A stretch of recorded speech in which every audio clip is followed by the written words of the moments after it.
Welcome to the deep dive. Today, we're really getting into the mechanics of influence, trying to understand how public opinion gets shaped, sometimes in quite deliberate ways. That's right. We're looking at a specific document, quite an interesting one, titled Architects of Deception, Shills, and Useful Idiots. Yeah, and our mission really for this deep dive is to unpack what this particular source is saying. We want to pull out its key ideas, understand how it describes the shaping of narratives, how public feeling gets influenced. And it goes into some very serious territory. Yeah. The source uses these concepts to analyze things like anti-Islam and anti-Muslim narratives. Exactly. And even how the source argues public opinion is swayed to justify what it explicitly calls evil genocides. It's heavy stuff. It really is. And the document hinges on these two core concepts. It introduces the shill and the useful idiot. Right. It frames them not just as abstract labels, but as distinct roles actively used, according to the text, to push certain agendas and rationalize actions the source condemns very, very strongly. Mm-hmm. So it's super important for us to be clear up front.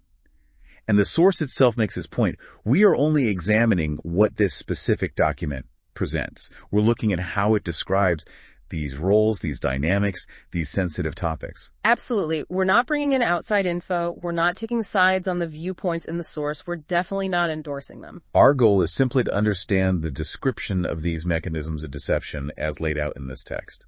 That's the focus. And the source actually offers some, quite stark distinctions, I think. It really draws a line between the person who knows they're deceiving and the person who's manipulated, often without realizing it. Yeah, and it talks about public feeling, not as this sort of organic thing that just happens, but as something that can be, and according to the source, is actively manufactured. And how that manufactured feeling leads to real, tangible consequences. It's not just about thoughts, it's about actions. Okay, so let's dive in. Let's unpack the framework this source lays out for us. Great. So you can think of this document, Architects of Deception, almost like a guidebook, maybe.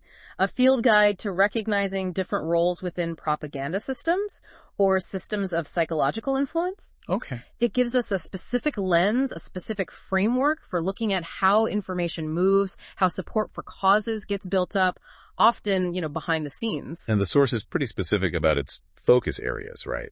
Very specific.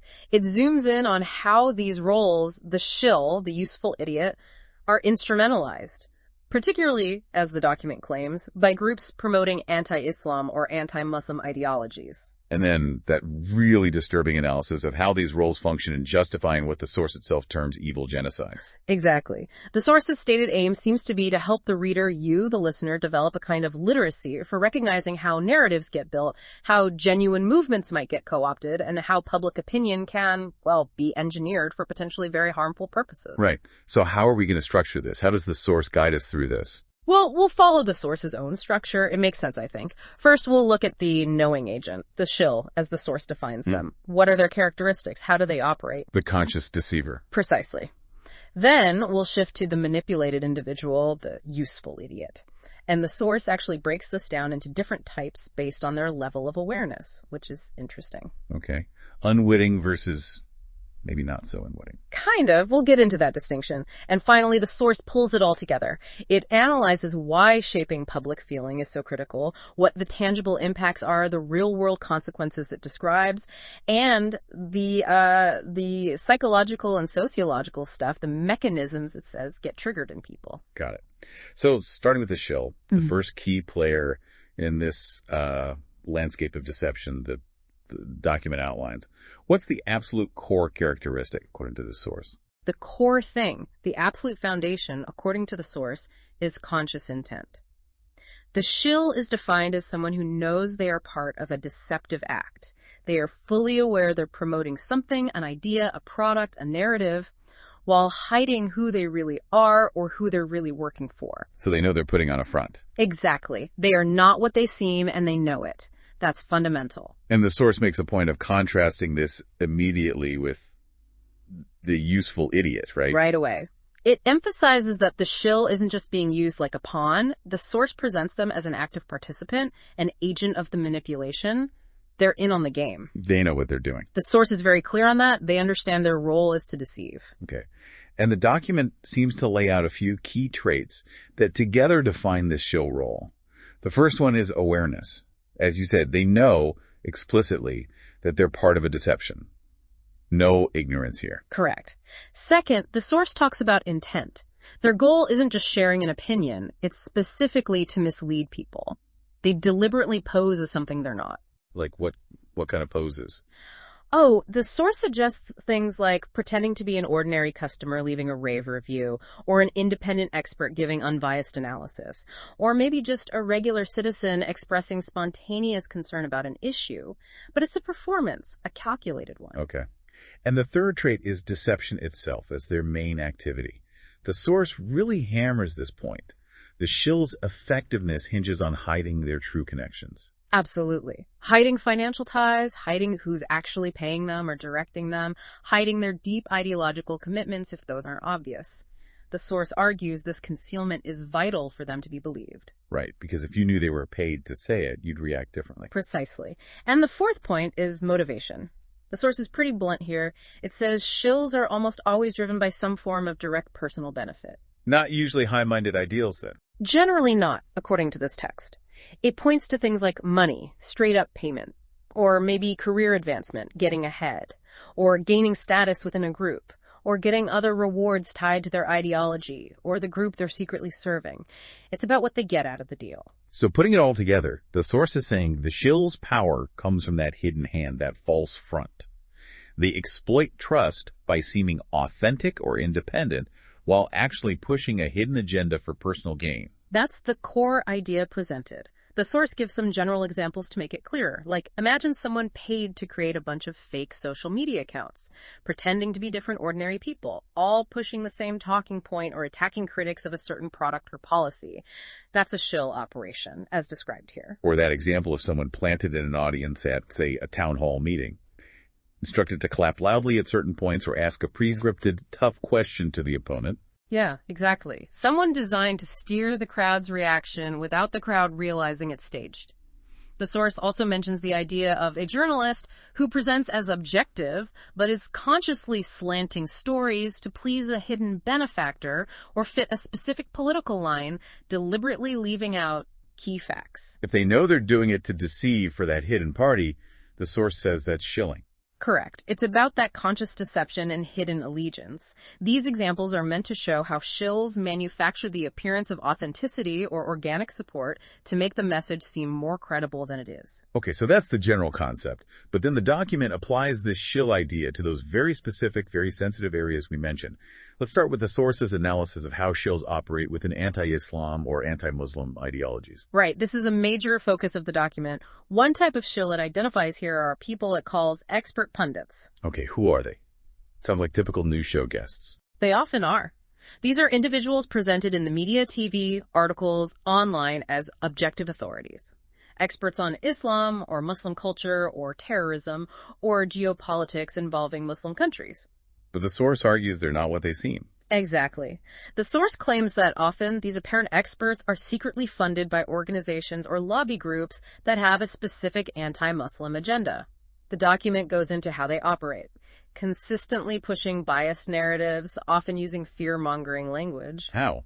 What kind of tactics? The source mentions cherry-picking examples, taking quotes or events totally out of context, or sometimes, it alleges, spreading outright falsehoods designed to paint Islam or Muslims in general as a monolithic threat, inherently violent or incompatible with Western life. And the reason the source labels them shills is that hidden funding, that hidden agenda, masked by the expert label.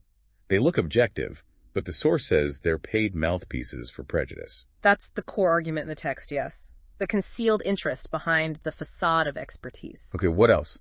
What other kinds of shills does the source identify in this context? It also talks about astroturfing campaigns. You might have heard the term. Yeah, fake grassroots, right? Looks like it's coming from ordinary people, but it's actually orchestrated from the top down. Precisely.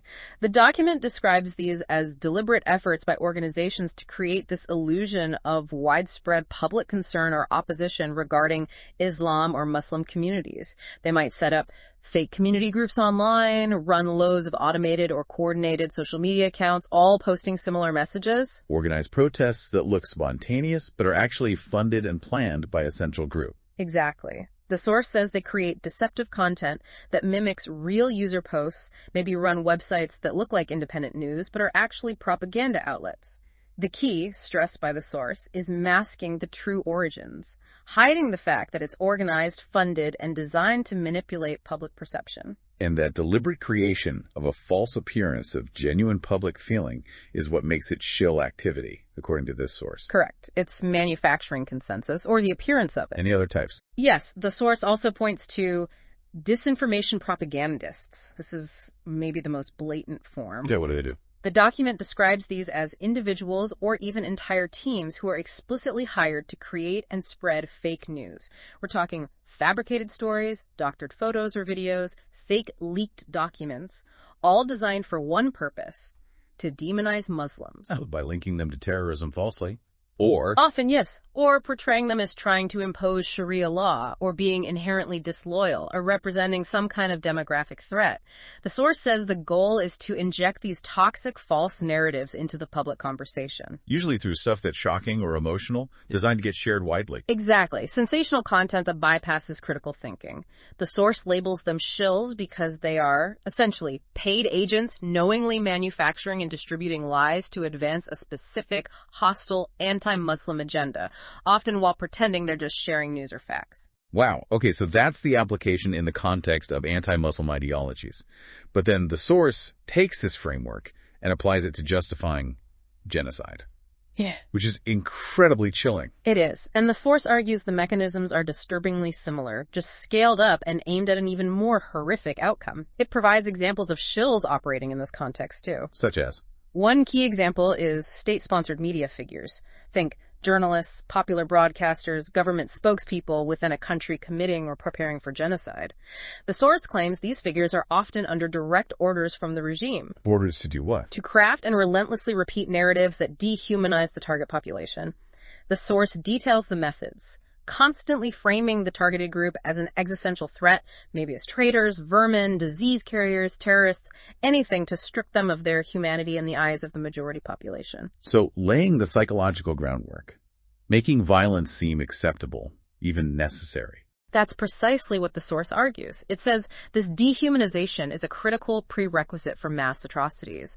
And the shill aspect, according to the source, is the knowing participation of these media figures in spreading these state-directed lies to manipulate perception and enable violence. They know what they're doing serves that end. That's deeply disturbing. What other examples does the source give in this context? Another one it calls embedded propagandists. This is quite insidious. The source describes individuals who go into a conflict zone or an area where atrocities are happening, but they're posing as something neutral. Like an aid worker. Or a journalist. Exactly. Maybe an independent human rights observer. But the source alleges their real mission, assigned by the aggressor regime, is to produce skewed reports, biased testimonies, maybe completely fabricated accounts of events. For what purpose? To deny the genocide? Or justify it? Both, potentially. The source says their reports are designed to justify the regime's military actions, to shift blame onto the victims, or to flat out deny that massacres or other crimes are even occurring. They might selectively film or report stories that paint the aggressors sympathetically or the victims negatively. So they're manipulating outside opinion, maybe international opinion. That seems to be the key function described. They exploit the credibility associated with roles like aid worker or independent reporter to sow doubt and confusion, making it harder for the outside world to recognize or respond to the atrocities. The source identifies them as shills because their true allegiance and purpose are hidden, and their output is manufactured propaganda designed to enable the genocide. And there was a third example related to diplomacy. Yes, the source mentions lobbyists and diplomatic cover-ups. It describes these as paid agents, professional lobbyists, PR firms, sometimes even diplomats themselves whose job is to influence international organizations like the UN, foreign governments, and major global media. What are they trying to influence them to do? According to the source, their task is to downplay credible reports of atrocities, to reframe the aggressor's actions as legitimate self-defense or counterterrorism. They might also run smear campaigns against human rights groups or journalists who are reporting the truth, trying to discredit them. Acting as a kind of shield, then. Buying time. Exactly. The source portrays them as creating diplomatic and informational cover, sowing doubt and confusion, delaying international condemnation or intervention, which allows the atrocities to continue unimpeded. They fit the shill definition, per the source, because they are paid specifically to misrepresent the situation and conceal the truth on behalf of the perpetrators of genocide. So, if we take a step back from these specific examples, what's the source's overall conclusion about why shills, these knowing deceivers, are so dangerous? The fundamental danger, as presented in the source, is that they poison the whale of trust. They operate by pretending to be something they're not: honest peers, objective experts, genuine activists. This exploitation of trust is core to their function.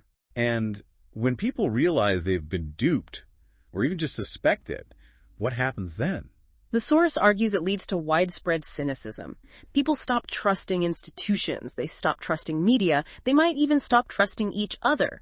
This erosion of social cohesion, the document suggests, makes it harder for genuine dialogue or positive collective action to happen. And the source mentioned something about them targeting the well-intentioned. Yes, that's highlighted as a particularly insidious aspect. Shills understand that people want to believe, they want to find causes they can support, they want reliable information. The source argues that shills deliberately exploit these very human desires of the desire for truth, for justice, for community, to attach legitimacy to causes that are actually harmful, discriminatory, or even genocidal. They use good intentions as camouflage. It's a bleak picture of calculated manipulation. It is. Wow. And it sets the stage for understanding the second major role the source analyzes, the useful idiot. Right. And the source acknowledges right away that this term, useful idiot, it carries a sting, as it puts it. It's not a neutral term. No, it's definitely loaded. But the source defines it quite specifically.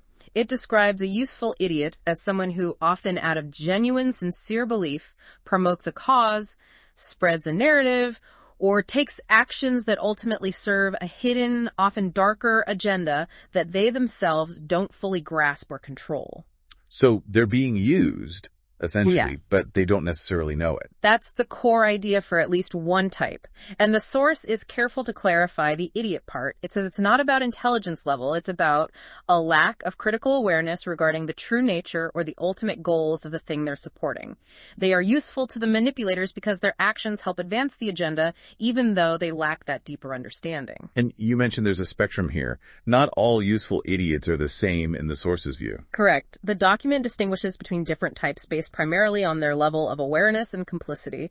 It starts with what it calls the unwitting useful idiot. The unwitting. Huh? Okay. The source also calls this type the true believer, right? And says this is maybe the most tragic. Yes, perhaps the most tragic is the phrase used. And the reason given is that their motivations are described as genuinely good, often idealistic. They're driven by a sincere desire for justice or peace or equality or protecting their community, things most people would see as positive goals. They truly believe in the cause as it's presented to them. So where's the tragedy? What goes wrong?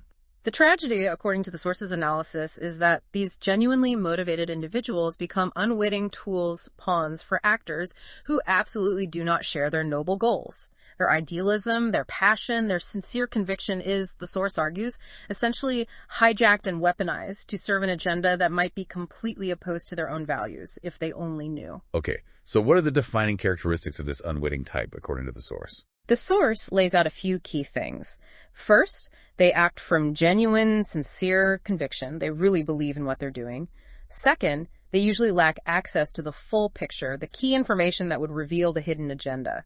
Or perhaps they have access but fail to critically examine the sources or the underlying assumptions of what they're supporting. They believe the surface story. Exactly. They buy the surface narrative, hook, line, and sinker, completely unaware of the real game being played or the true objectives being pursued through their actions. Does the source give a general example of this type? It does. It paints a picture of, say, a young, idealistic university student, Right. really passionate, wants to change the world for the better. They join a movement that's publicly campaigning for something admirable, like social justice or environmental protection. They throw themselves into it, full of sincere energy. Okay, sounds familiar. But in the source's hypothetical scenario, this student is completely unaware that the movement's leadership, or maybe its major funders, are secretly agents of an extremist group or a foreign power whose actual goal isn't social justice at all. Maybe their real aim is just to sow chaos, destabilize the government, or advance some other hidden agenda. The student's sincere activism, in this case, inadvertently helps achieve those manipulative goals. And the source makes a really interesting point about why these unwitting types can be so dangerous, right? Almost paradoxically. Yes. It argues that their very lack of malice, their transparent sincerity, makes them incredibly effective carriers of propaganda. They aren't trying to deceive anyone, they believe. And that belief is contagious. Exactly. The source suggests they persuade others not through cunning, but through their authentic passion.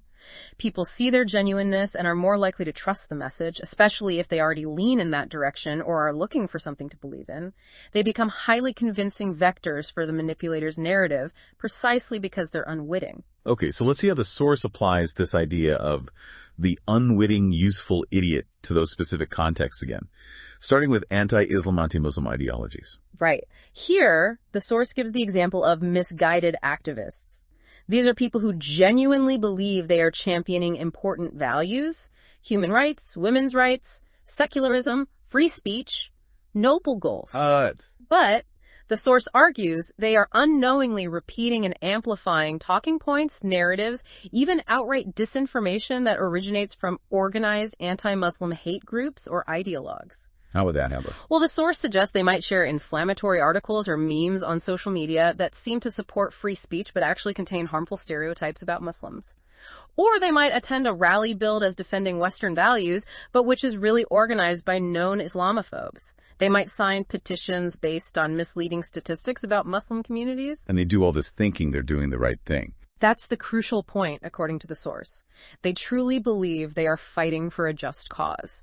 They have no idea their sincere efforts are being co-opted to spread prejudice and fear, making anti-Muslim sentiment seem more mainstream and acceptable than it might otherwise be. Okay, that's one example. What else?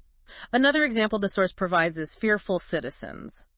These are ordinary people who, out of genuine, deeply felt concern for things like personal safety or the future of their culture or national security, end up consuming and spreading negative stories about Muslims. Stories that might not be true or are exaggerated. Exactly. The source suggests they might read a sensational headline, hear a rumor, see a misleading social media post that links Muslims wholesale to crime or terrorism, or claims they refuse to integrate, and because they are genuinely afraid, they believe it and share it with others, perhaps as a warning. Why does the source call them unwitting, useful idiots in this case? Because, the source argues, they are typically unaware that these narratives, the scary headlines, the viral rumors, are often deliberately manufactured and seeded by shills precisely to generate fear and xenophobia.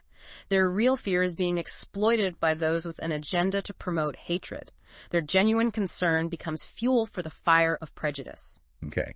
Now, applying this unwitting type to the context of justifying genocide, this must be where the concept becomes incredibly stark. It does. The source discusses patriotic citizens.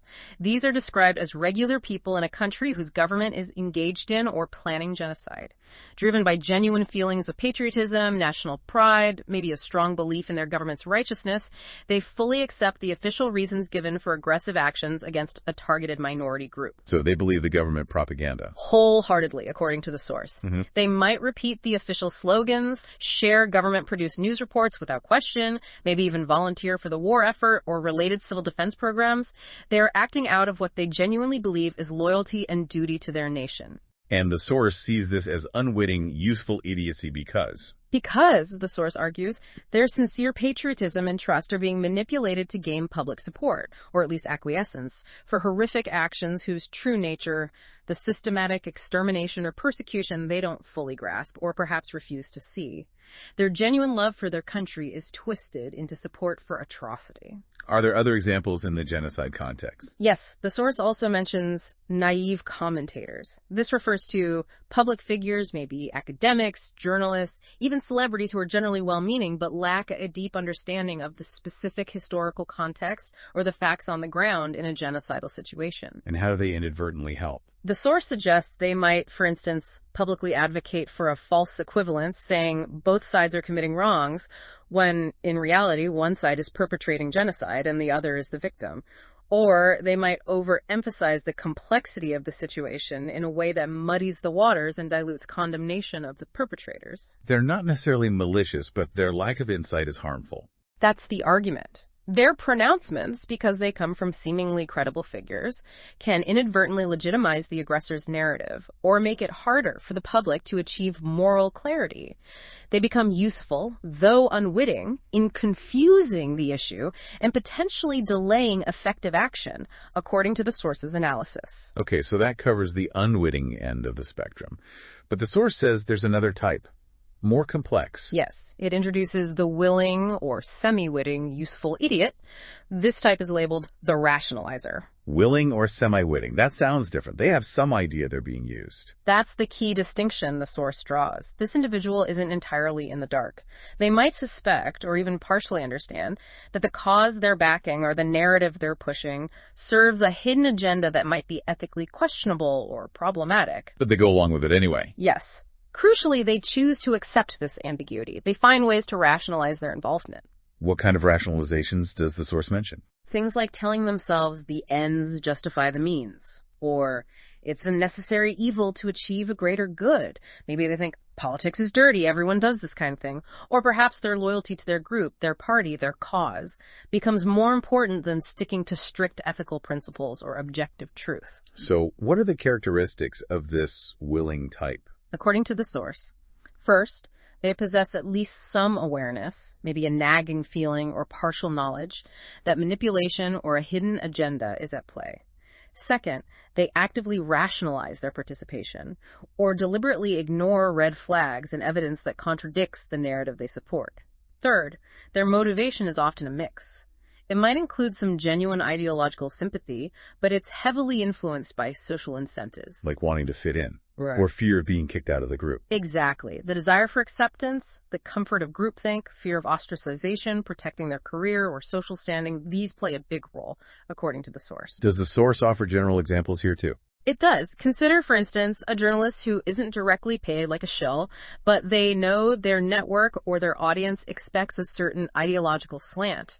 So they subtly shape their reporting to fit that expectation, maybe downplaying inconvenient facts or amplifying certain angles, even if they privately have reservations. They rationalize it as knowing their audience or staying employed. Or the example of an academic. Right. An academic who privately doubts a dominant theory or political narrative within their field, but publicly goes along with it, maybe even promotes it in their work because they fear challenging the consensus could harm their career, jeopardize funding, or lead to professional attacks. They prioritize security over intellectual honesty in this view. So the source sees these individuals as distinct from shills because they aren't necessarily paid mercenaries. Correct. But they still serve the agenda. Their complicity, the source argues, stems from a blend of self-interest, maybe some ideological overlap, and what the source frankly calls moral cowardice, choosing the easier path despite knowing or suspecting that something is wrong. They become willing enablers. Okay, let's apply this willing rationalizer type to the specific contexts again. First, anti-Islam, anti-Muslim ideologies. Here, the source discusses careerist public figures. These could be academics, politicians, commentators, media personalities. The document suggests that these individuals might privately harbor doubts or reservations about the fairness or accuracy of certain anti-Muslim narratives. But publicly, they amplify them. Why? The source posits that their motivations are often pragmatic, tied to career advancement or maintenance. Maybe they want to secure funding from groups known to push anti-Muslim views. Maybe they need to maintain popularity with a voter base that responds positively to such rhetoric. Or perhaps they simply want to avoid the intense backlash and personal attacks that often target those who challenge anti-Muslim discourse publicly. So they choose career over conscience. In a sense, how do they do it? The source mentions tactics like using coded language, dog whistles, that signal prejudice to those inclined to hear it without being overtly bigoted, or selectively quoting sources, or focusing only on negative examples related to Muslims. The source identifies them as willing, useful idiots because they are aware of the problematic nature of these narratives, but choose to participate in spreading them for personal or professional advantage. That's quite an indictment. What other examples? Another interesting one is social media influencers. The source points out that some influencers become aware that posting anti-Muslim content, or content that generates controversy around Islam, drives huge engagement, likes, shares, comments, followers. Because controversy sells online. Exactly. So the source argues some influencers might strategically post or share this kind of material specifically to boost their online presence and visibility, to game the algorithms, even if they don't personally hold strong anti-Muslim beliefs. They're driven by the metrics, not the ideology. That's the argument. They rationalize it by focusing on engagement or starting conversations, rather than the potentially harmful nature of the content itself. The source labels them willing, useful idiots because they knowingly leverage hateful or prejudiced content for personal gain, their online platform, making a choice to participate in spreading it despite their awareness of its impact, prioritizing clicks over ethics. Okay. Now, applying this willing, rationalizing, useful idiot to the justification of genocide. This must be the bleakest application. It really is. The source describes political operatives. Think politicians, high-level party officials, strategists, loyalists within a regime carrying out genocide. The source asserts that these individuals often do understand the horrific reality of what's happening. They grasp the severe moral implications. Like they publicly defend it or stay silent. Yes.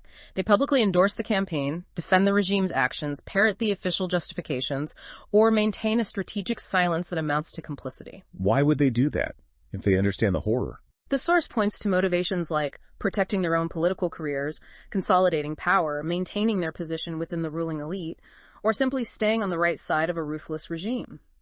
Survival and ambition override morality. Their methods, the source notes, might involve crafting sophisticated lies, using euphemisms for murder, engaging in elaborate victim blaming, or amplifying the propaganda created by state-sponsored shills. So, according to the source, they're willing, useful idiots because they make a conscious choice to prioritize political expediency over fundamental morality, actively enabling atrocities through their public actions or deliberate inaction. That's the grim picture the source paints. And there's one more example in this context. Cultural figures and artists. Prominent people in society, celebrities, intellectuals. Yes. People with a public platform and significant influence. The source suggests that some of these figures, even when they have access to credible information contradicting the official narrative about a genocide, might choose to remain publicly silent. Or perhaps they offer only very weak, ambiguous statements or even carefully worded endorsements of the regime or its supposed aims. Why would they do that? Out of fear. Fear is often the key motivation described by the source. Fear of losing their privileged status, their sponsorships, government funding for their projects, or even fear for their personal safety or that of their families if they were to speak out forcefully against the regime. How does their silence or weak stance make them useful idiots in the source's view? The source argues that their inaction, or their carefully neutral public posture, lends an air of normalcy and acceptance to the atrocities. It sends a subtle message. If these respected figures aren't condemning it, maybe it's not that bad, or maybe the situation is just too complex. This silence or ambiguity, the source claims, helps to dampen public outrage and makes it easier for the regime to continue its actions. They become willing, useful idiots because their choice to prioritize self-preservation or career stability over speaking truth allows the genocidal agenda to proceed with less opposition. Their silence is enabling. Wow. Okay, so we've defined the shill, the knowing deceiver. And we've explored the spectrum of useful idiots, the unwitting true believer, and the willing rationalizer. Now the source moves on to the big question. Why does manipulating public feeling through these roles actually matter so much, especially these incredibly serious contexts? And what are the real-world results? This is where the source really connects the dots. It puts forward a central argument. The leaders, the top dogs, as the source might imply, of any ideology, whether it's an anti-Muslim movement or a genocidal regime, are absolutely critically dependent on both shills and useful idiots. They need them to shape and control public feeling on a large scale. And it's not just about changing minds, but changing feelings. Exactly. The source emphasizes this. It's about manipulating emotions, fear, anger, resentment, tribal loyalty, even misplaced compassion. Because the document argues these feelings and the opinions they generate are what drive people to act. It's the bridge from thought to tangible consequence. Okay, so why are both types, shills and useful idiots, needed for this? What functions do they serve together, according to the source? The source breaks it down. First, there's the need for legitimacy and organic amplification. Shills are essential for creating the initial deceptive content. They make it look professional or authoritative, like the fake expert, or like it's coming from the grassroots, like astroturfing. They plant the seed. Right. But then, the useful idiots, especially the unwitting ones who genuinely believe the message, pick it up. They share it with their friends, family, online networks. Because they seem sincere, their sharing makes the narrative look like a genuine groundswell of opinion, not like coordinated propaganda. So the useful idiots provide the organic spread that makes it believable. That's the argument. It launders the manipulative origins. The source says this is crucial for anti-Islam, anti-Muslim narratives. It allows prejudiced ideas, maybe framed as concerns about security, to slide into the mainstream, appearing to have broad public backing. Okay, what else? What other functions? Second, the source highlights the erosion of dissent and creation of echo chambers. When you have a constant barrage of the same biased message coming from seemingly different sources, the calculated shills and the numerous sincere, useful idiots all repeating it, it becomes incredibly hard for anyone holding a different view to speak up. They get drowned out or attacked. Both. The source argues this creates echo chambers where alternative facts, corrections, or moral objections are marginalized, dismissed as fake news, or condemned as disloyal or naive. The pressure to conform becomes immense. And this is vital for justifying genocide, the source says. Absolutely critical, according to the document. If the population is constantly hearing from official channels and seemingly from their peers that the targeted group is dangerous, evil, an existential threat, it effectively silences internal opposition. It makes it much easier for the perpetrators to act without facing a major backlash from their own society. It creates a permissive environment for atrocity. And there was a third function related to dehumanization. Yes, psychological warfare, specifically dehumanization. The source is unequivocal. Huh. Both shills and useful idiots play fundamental roles in stripping the target group of its humanity in the public eye. Shills craft the dehumanizing rhetoric, the hateful labels, the false accusations. Useful idiots, either believing the propaganda sincerely or rationalizing their complicity, spread this rhetoric, repeat the labels, share the fake stories. Making it normal to see the targeted group as less than human. Precisely. The source states this psychological groundwork is essential for enabling mass violence. By portraying victims as vermin, or threats, or inherently evil, it systematically lowers the moral and emotional barriers that would normally prevent people from condoning or participating in horrific acts against them. Their suffering becomes seen as less important or even necessary. Okay, so the source makes a strong case for why manipulating public feeling is the strategic goal. But then it details how this swayed sentiment actually translates into action. What are the tangible impacts? This is the crucial payoff, the so what, in the source's analysis. It argues that this engineered public feeling doesn't just stay in people's heads. It leads to concrete, often devastating real-world outcomes. The source breaks these down into categories. First, direct actions and economic pressure. Like boycotts. Yes, boycotts and divestment campaigns. People, institutions, even governments influenced by the narrative might refuse to buy from or invest in companies associated with the targeted group or a regime. The source also mentions breaking contracts, organizations, ending agreements due to public pressure or prejudice. What? Protests and demonstrations, public gatherings specifically supporting the narrative or opposing the targeted group. Consumer choices, people deliberately choosing to support businesses aligned with the narrative and avoid others. And even strikes and work stoppages, workers pressuring employers or governments perceived as too lenient towards the targeted group. So direct economic and social actions driven by the sentiment. What about bigger shifts? That's a second category, political and social shifts. The source points to things like voting patterns and electoral outcomes changing, as public sentiment influences votes for parties or candidates based on their stance towards the targeted group. And this can lead to actual changes in law. Absolutely. That's a major tangible impact highlighted. Policy and legislation. The source argues that fear and prejudice, stoked by the narrative, can directly lead politicians to enact discriminatory laws. It gives examples like increased surveillance of specific communities, restrictions on religious practices, discriminatory travel bans, harsher immigration policies, laws with profound direct impacts on people's lives. That makes sense. What other shifts? Resource allocation. Public sentiment influences where money goes. The source suggests anti-Muslim groups might receive more funding, while support for victim services or groups challenging the narrative might decrease. Also, crucially, the social acceptance of discrimination. Meaning prejudice just becomes normal.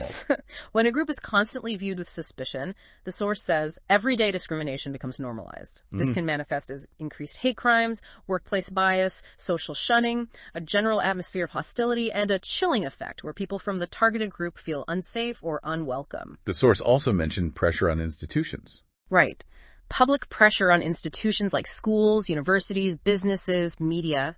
They might face campaigns demanding they conform to the dominant narrative, leading them to self-censor, fire people, or marginalize certain viewpoints. And even changes in academic research, where topics challenging the narrative might lose funding or become taboo. And the final, most devastating category of impact: Violence and conflict. This includes, tragically, hate crimes and violence, the direct escalation from rhetoric to physical attacks, vandalism, targeting individuals and communities fueled by the dehumanization. and support for larger conflicts. Yes, support for military interventions. The source argues that public approval or indifference, shaped by a narrative demonizing a foreign group or nation, gives governments the green light to wage war or intervene militarily, leading to massive loss of life and destruction. Public opinion becomes an enabler of war, in this view. And in the most extreme cases, The source mentions the formation of vigilante groups, where intense fear and hostility, driven by the narrative, leads citizens to take violence into their own hands against a targeted population within their own country, bypassing law enforcement entirely. so the source draws a very direct, very grim line. Shills manipulate, useful idiots amplify, public feeling shifts, and these tangible, terrible consequences follow. That's the causal chain the document lays out, but it goes one level deeper still. It tries to explain the psychological processes happening inside people's heads, and collectively, when this shift occurs, it calls this the activation of collective psychology, the magical stuff, as it puts it somewhat darkly. Radical stuff. What does that mean? It means it's not just rational calculation. The source argues that the manipulation works by tapping into deep-seated psychological and sociological mechanisms that drive group behavior, often bypassing conscious thought. Okay, so what are these mechanisms the source identifies? There are several key ones. First, social proof and conformity. This is a big one. The idea that people tend to assume that what others are doing or believing is the correct thing to do or believe. Safety in numbers, sort of. Kind of. If it seems like everyone thinks this way, individuals are more likely to adopt the view themselves, even if they initially had doubts. The source applies this to anti-Islam narratives. If a respected figure makes a biased comment and lots of others repeat it, you might start questioning your own initial disagreement. You might conform to avoid standing out. In the genocide context. The source suggests that if hostility towards the target group seems widespread, individuals in the aggressor society might suppress their own moral qualms. They conform publicly to avoid being seen as disloyal or unpatriotic, reinforcing the appearance of unity behind the regime's actions. Okay. Conformity, what else? Groupthink. This is related. It's when the desire for harmony or conformity within a group leads to irrational decisions because dissenting opinions are actively discouraged or self-censored. So people don't speak up, even if they disagree. Right. Applied to anti-Islam narratives, the source suggests someone in an online group might see misinformation but stay silent to avoid being attacked by the group. This lets the bad information stand and become accepted as the group's view. In the genocide context, the source argues that within the regime's inner circle, officials might suppress their ethical concerns about orders to maintain loyalty and cohesion, leading the entire group down a path of atrocity. That's chilling. What's next? Moral disengagement. This is crucial, according to the source. It's the psychological process where people switch off their own moral standards when it comes to certain actions or certain groups. That. The source says dehumanization is the main trigger. If a group is constantly portrayed as less than human as animals, threats, disease, it becomes psychologically easier to harm them or condone harm against them without feeling guilt. For anti-Islam narratives, the source argues this means less empathy for Muslims facing discrimination. Their suffering is rationalized. For genocide, this is fundamental. Painting the target group as vermin or an existential threat, the source says, allows perpetrators and bystanders to commit or accept horrific acts by detaching them from their normal moral framework. It removes the mental block against hurting others. That's the core idea. Then there are echo chambers and filter bubbles. Especially online, algorithms and our own choices often surround us with information that confirms what we already believe. We only hear voices that agree with us. Right. This reinforces biases and makes it hard for contradictory information to get through. The source says this makes prejudiced views seem like the norm or the only truth. For anti-Islam narratives, someone consuming only biased media believes their negative view is universal. For genocide, citizens exposed only to state propaganda live in a closed loop where the justification for violence is the only reality they see. Okay. Any others? Normalization. This is about how repeated exposure makes even shocking things seem ordinary over time. Like boiling a frog slowly. A grim analogy, but yes. The source suggests extreme anti-Muslim rhetoric, repeated constantly, eventually stops sounding extreme and just becomes part of the background noise. In genocide, initial reports of violence might be shocking, but as state media downplays or justifies them continuously, the atrocities become a normalized part of the situation, not an ongoing outrage. Desensitization occurs. That's subtle and powerful. Very. Then there's emotional contagion. Emotions like fear or anger can spread incredibly fast through groups, often bypassing rational thought. A fake story designed to provoke outrage, crafted by a shill, can spread rapidly via useful idiots and lead to real-world actions before anyone checks the facts. Emotion drives action. Certainly. Identity formation and in-group out-group dynamics. Holding certain opinions becomes part of belonging to a group. Your identity gets tied up with the narrative. This makes you resistant to challenging information because that feels like attacking your own identity or your group, and it usually increases hostility towards the outgroup. So being anti-Islam becomes who you are. For some, yes, according to the source. And identifying strongly with the nation in a genocide context makes the targeted group the definitive other, the enemy, solidifying support for actions against them as a way of affirming your own group identity. So putting all these mechanisms together, the source argues shills plant the seeds, useful idiots spread them, and this activates these deep psychological triggers in the population. Exactly. And that activation, that collective psychological shift, is what ultimately enables and drives those tangible, devastating outcomes, the discrimination, the violence, the policies, the conflicts. It's a chain reaction described by the source. Okay, let's just briefly revisit the direct comparison between the shill and the useful idiot, just to crystallize the differences the source highlights. Sure. The source contrasts them on several points. Awareness. Shill is fully aware. Unwitting useful idiot is unaware. Willing useful idiot is partially aware but rationalizes. Intent. Shill intends to deceive. Unwitting useful idiot has sincere intent. Willing useful idiot has mixed intent, including self-interest or rationalization. Deception. Shill intentionally deceives. Unwitting useful idiot is deceived by others. Willing useful idiot engages in self-deception or willful blindness. Motivation. Shill seeks personal gain, money, status. Unwitting useful idiot is driven by idealism or concern. Willing useful idiot is motivated by a mix of ideology, social gain, or fear. And role. Shill is the active manipulator. Unwitting useful idiot is the passive amplifier. Willing useful idiot is the complicit enabler. Got it. So after laying all this out, what does this source identify as the real danger here? Is one role worse than the other? It's interesting. The source suggests shills, being calculated mercenaries, might be easier to dismiss once they're exposed. You find out they were paid, you discredit them. But the useful idiots? It's especially the unwitting ones. They're harder to spot because they seem genuine. Their sincerity makes them incredibly persuasive. Their reach, amplified by social networks, can be enormous. So they're more dangerous. Not necessarily more dangerous in isolation, but the source emphasizes the real danger lies in their combined power. They need each other. The source uses a striking phrase. The shills write the script, the useful idiots perform it. One group calculates and deceives, the other group acts out of genuine belief or rationalized complicity. Right.